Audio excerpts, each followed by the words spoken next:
अब हम लोग क्लास 10 मैथ्स के चैप्टर नंबर 2 बहुपद के ऑब्जेक्टिव क्वेश्चंस को पढ़ना शुरू करेंगे। इसके पहले हम लोगों ने त्रिकोणमिति के ऑब्जेक्टिव क्वेश्चंस को कंप्लीट किया है।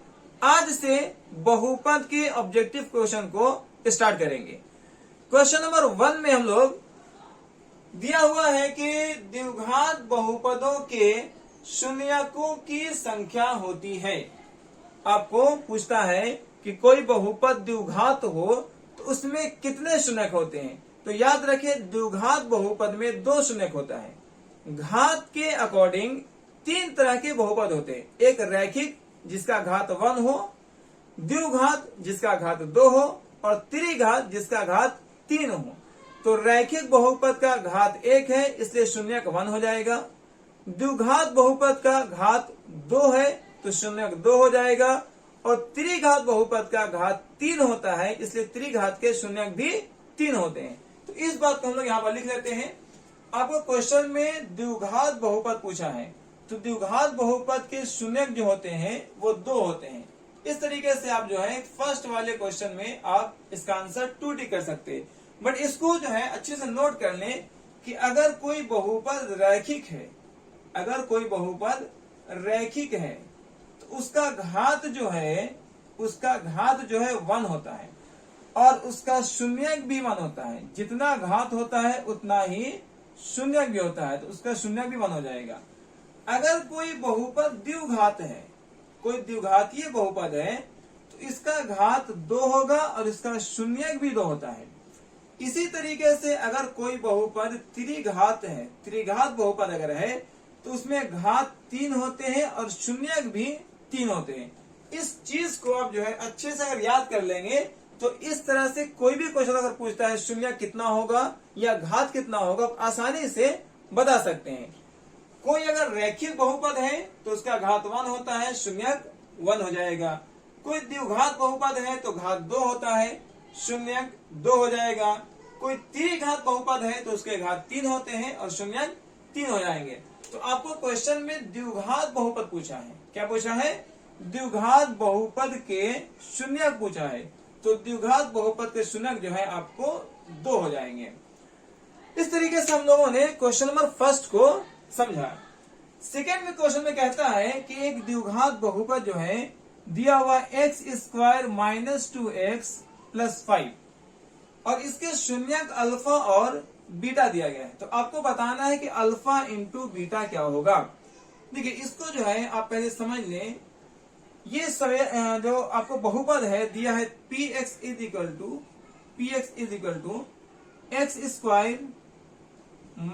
2x + 5, ये आपको दिया हुआ है। ठीक है, जो x² के पहले लिखा होता है उसको आप a का मान कहते हैं, जो x के पहले है वो b का मान है और लास्ट वाले को जो बिना x वाला है उसको c कहते हैं। तो पहले यहां से आप लिख लें कि सर आपका a, आपका b और आपका c क्या दिया हुआ है इस बहुपद में, राइट। तो क्वेश्चन में चूंकि x² का पहले कोई भी नहीं है, x² का गुणांक कुछ भी नहीं है, तो आप 1 लिखते हैं। तो ये है a का वैल्यू 1, x का गुणांक -2 है और ये है आपको b का वैल्यू -2। और ये जो बिना x वाला है इसको c कहा जाता है, इसको c कहा जाता है। तो सबसे पहले आपको तो a और b और c पहचाने आना चाहिए। अब यहां से अल्फा इंटू बीटा बोला है, अल्फा इंटू बीटा। इसका फॉर्मूला होता है अल्फा इंटू बीटा = c/a होता है। क्या होता है? c/a। c कितना है जी? 5 और a कितना है आपका 1। तो 1 को 5 से डिवाइड करेंगे तो बन जाएगा आपका 5।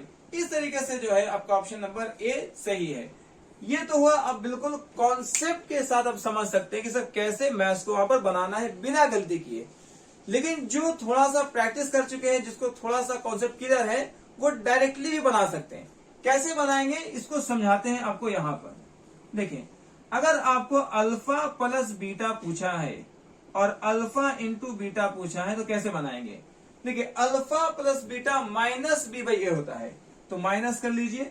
अब जो है आपको इस पूरे इक्वेशन में अगर ध्यान से आप देखते हैं इस इक्वेशन को, तो इस इक्वेशन में ये है a, ये है b और ये है c। आपको माइनस बी बाई ए लेना है। तो बी हो गया माइनस में ये, तो माइनस माइनस प्लस, और ए है 1, तो 1 लगाने की जरूरत नहीं है, तो अल्फा प्लस बीटा प्लस 2 हो गया। इसी तरीके से alpha into beta c by a होता है। क्या होता है? सी बाई ए। सी है 5, सी है 5 और 1 नीचे लगाने की जरूरत नहीं है, तो ये डायरेक्टली आंसर कितना हो जाएगा? 5। इस तरीके से आप जो है डायरेक्टली भी सॉल्व कर सकते हैं। लेकिन अगर आप इसको शुरू में कॉन्सेप्ट क्लियर नहीं है तो आप स्टेप वाइज पूरा मैथ बनाए, तो जाकर ऑब्जेक्टिव आपको टिक करने के लिए आसानी होगी। ठीक है। अब यहाँ पर सेम क्वेश्चन दिया गया है कि एक बहुपद है x square minus 4x plus 1, इसके मूलों का योग क्या होगा? योग मतलब पूछ रहा है अल्फा प्लस बीटा क्या होगा।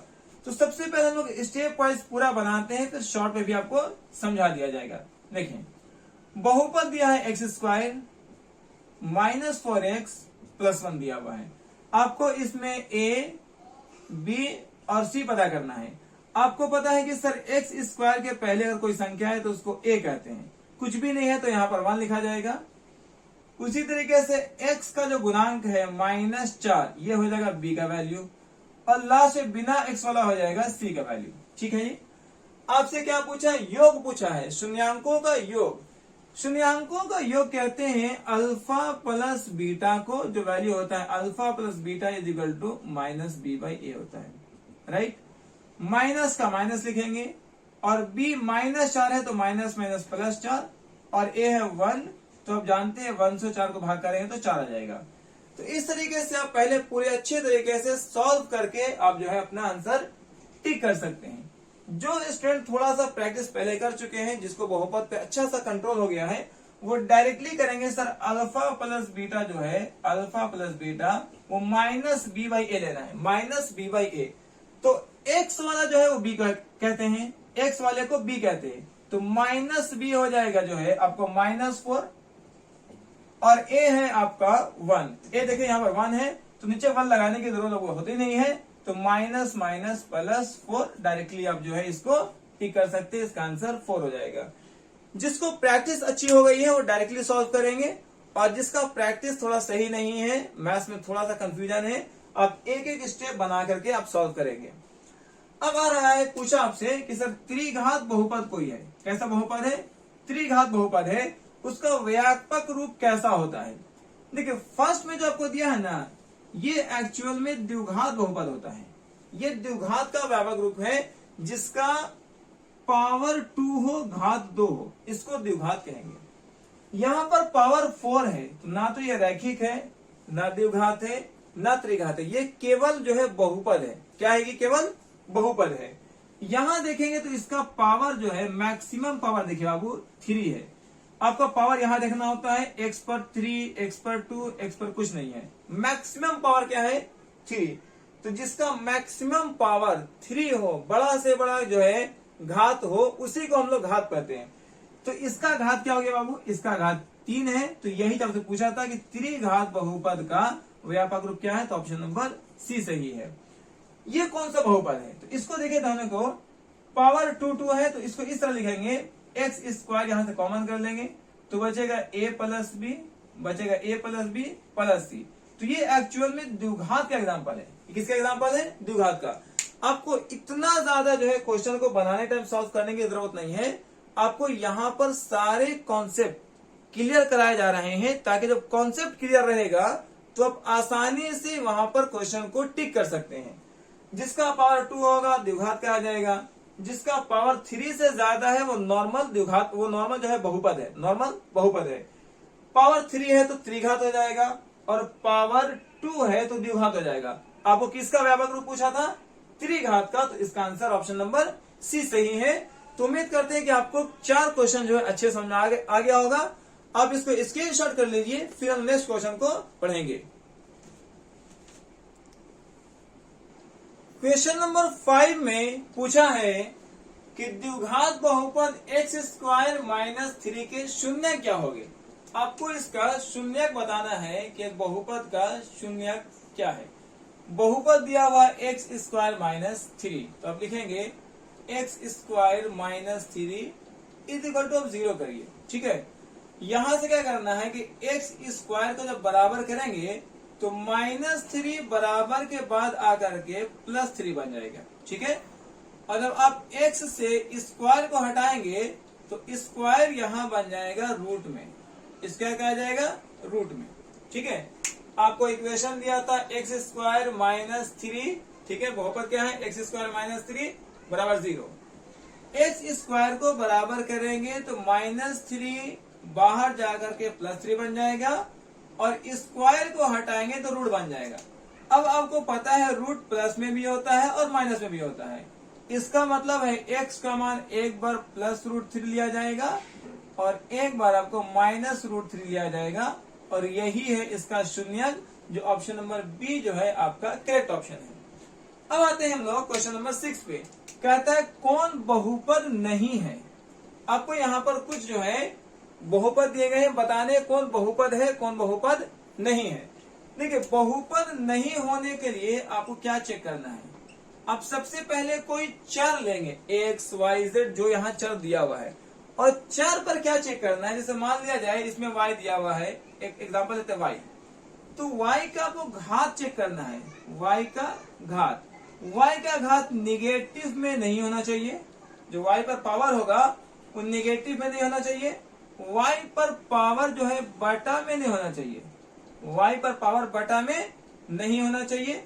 इसी तरीके से ये y खुद बटा में ना हो, जैसे 1/y, इस तरीके से नहीं होना चाहिए।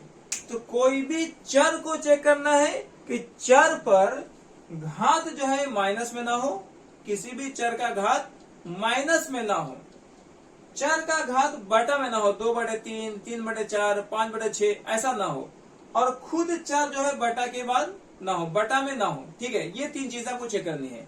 अगर कभी भी चर पर घात माइनस में है तो बहुपद नहीं होगा, चर का घात बटा में है तो बहुपद नहीं होगा, चर खुद बटा के नीचे है तो बहुपद में नहीं होगा, चर रूट में है तो बहुपद नहीं होगा। तो आपको केवल चर चेक करने हैं। यहाँ पर देखना बहुपद नहीं कौन वाला है। तो अगर ध्यान से यहाँ देखते हैं तो ऑप्शन नंबर सी में देखिए, ये चर जो है x, ये रूट में है, चर x क्या है रूट में है। तो आपको यही चेक करना है, क्या चर रूट में है, क्या चर बटा के नीचे है, क्या चर पर घात माइनस है, या क्या चर पर घात बटा में है। अगर चारों में से कुछ भी है तो बहुपद नहीं होगा। तो इस तरीके से ऑप्शन नंबर सी जो है आपका करेक्ट ऑप्शन है। अब यहाँ पर पूछ रहा है कि रेखीय बहुपद इनमें से कौन है। रेखीय बहुपद कौन है। रेखीय बहुपद, द्विघात बहुपद और त्रिघात बहुपद का पहचान बताया गया कि रेखीय जिसका घात 1, द्विघात जिसका घात 2 और त्रिघात जिसका घात 3। तो देखना है कि रेखीय मतलब घात 1 किसका है। तो फर्स्ट ही वाले में अगर देखेंगे तो सर चर जो है उसका घात 1 है, तो यही बन गया रेखीय बहुपद। आगे चेक कर लीजिए, इसका घात 2 है तो ये द्विघात होगा, लेकिन देखना क्या है बहुपद है भी कि नहीं। तो यहाँ पर देखेंगे x जो है ना चर ये बटा के नीचे है, तो पहली बात तो ये बहुपद होगा ही नहीं। क्यों नहीं होगा, क्योंकि इसका x जो है वो बटा के नीचे है, बटा में दिया हुआ है, इसीलिए जो है ये बहुपद नहीं है। इसको देखते हैं तो पावर 2 है, तो सर ये देखिए बहुपद तो नहीं होगा, ये द्विघात बहुपद में आ जाएगा। इसमें पावर 3 दिया हुआ है, बड़ा पावर 3 है, तो ये तो त्रिघात हो जाएगा। और आपसे पूछा क्या था रेखीय, तो ऑप्शन नंबर 1 सही है क्योंकि घात 1 है। अब फिर वही पूछा सर बहुपद कौन नहीं है, इनमें से कौन बहुपद नहीं है। तो आपको ऐसे क्वेश्चन हमेशा पूछे जाएंगे बहुपद कौन नहीं है। तो इसका अच्छे से कॉन्सेप्ट याद रखिए कि कोई भी चर x हो या y हो या z हो, मान लिया जाए x है तो x पर पावर माइनस में ना हो, x पर पावर बटा में ना हो, ये x रूट में ना हो, या x खुद बटा में ना हो, चारों कंडीशन में ये बहुपद नहीं कहे जाएंगे। कोई भी चर x, y, z, a, b, c कुछ भी अगर वो चर है तो उसका घात माइनस में नहीं होना चाहिए, अगर चर है तो घात बटा में ना हो, वो खुद चर रूट के अंदर ना हो, और वो चर फ्रैक्शन में बटा में ना हो। इन चारों ही कंडीशन में रहेगा तो बहुपद नहीं होगा। अब देखते हैं ऐसा कहीं पर दिया हुआ है या नहीं। तो ऑप्शन 1 में तो ऐसा कहीं भी नहीं है, x² है, x है, ऐसा कहीं भी नहीं है। यहाँ देखिए x³ है, x है, ऐसा नहीं है। बट यहाँ पर देखेंगे तो सर ये बटा में दिया हुआ है, जैसा कि आपको बताया गया था कि अगर बटा में रहेगा तो बहुपद वो नहीं होगा, तो ये आपको पहचान याद करनी है ताकि आपको आराम से पहचान हो जाए कि सर कब बहुपद होगा कब बहुपद नहीं होगा। अब यहां तक स्क्रीनशॉट कर लीजिए, फिर हम नेक्स्ट क्वेश्चन को पढ़ेंगे। क्वेश्चन नंबर 9 में आपसे पूछा गया है कि एक घात वाला बहुपद क्या कहलाता है। जिस बहुपद का घात 1 हो उसे क्या कहते हैं। तो एक घात वाले बहुपद को आप रैखिक बहुपद कहेंगे। देखिए, जैसा कि आपको बताया गया कि अगर घात के हिसाब से बहुपद पहचानेंगे तो जिसका घात 1 होगा उसको रैखिक कहेंगे, जिसका घात 2 होगा उसको द्विघात बहुपद कहेंगे, और जिसका घात 3 होगा उसको त्रिघात बहुपद कहा जाएगा। तो आपसे पूछा कि अगर एक घात वाला कोई बहुपद है तो उसको क्या कहते हैं, उसको रैखिक बहुपद कहेंगे। आपसे क्वेश्चन नंबर 10 में पूछा है कि निम्न में से कौन बहुपद नहीं है। आपको चुनना है 4 ऑप्शन में कौन बहुपद नहीं है। इसको पहचानने के लिए आपको जस्ट अभी पीछे बताया गया था कि कोई भी चर, देखिए यहाँ पर x x x x, यहाँ पर चर x लिया गया है, ठीक है जी। अब चर को क्या चेक करना है, चर को चेक करना है कि चर पर घात होता है, जो ऊपर लिखा रहता है चर के ऊपर घात, ये घात जो है ना तो माइनस में होना चाहिए, चर का घात ना तो बटा में होना चाहिए, खुद चर रूट में नहीं हो और खुद चर बटा में ना हो। ये 4 कंडीशन आपको देखने होते हैं। चर अगर मान लें x है तो x पर पावर -3 या -4 या -6 ना हो। चर पर कोई भी घात, जैसे मान लें 2/3, बटा में घात ना हो, खुद चर रूट के अंदर ना हो, या खुद चर जो है फ्रैक्शन वगैरह में ना हो। अगर ऐसा रहेगा तो इसको बहुपद हम नहीं कहेंगे। तो अब देखना है कि ऐसा कौन वाला जो है आपको बहुपद दिया गया है। तो ऑप्शन नंबर सी अगर देखेंगे तो ये बटा के नीचे में लिखा गया है चर, इसलिए ये बहुपद नहीं होगा। इसी तरीके से हम लोग आते हैं अपने क्वेश्चन नंबर 11 में। अगर एक बहुपद px का एक गुणनखंड x+2 है तो इसका शून्यक निकालें। देखिए, ये क्वेश्चन बड़ा ही इंपॉर्टेंट दिया हुआ है कि अगर आपको गुणनखंड दिया हो तो यहां से शून्य कैसे निकालते हैं। तो आपको सिंपल क्या करना है, =0 करेंगे और यहां से x का वैल्यू निकाल लेंगे, ये -2 आ जाएगा, तो यही इसका बन जाएगा आपका शून्यक। अब यहां पर जो है क्वेश्चन नंबर 12 में क्या दिया हुआ है, क्वेश्चन नंबर 12 में दिया हुआ है कि एक शून्यक 4 हो तो इसका ये किससे विभाज्य होगा। किससे विभाज्य होगा मतलब आपको इसका गुणनखंड निकालना है।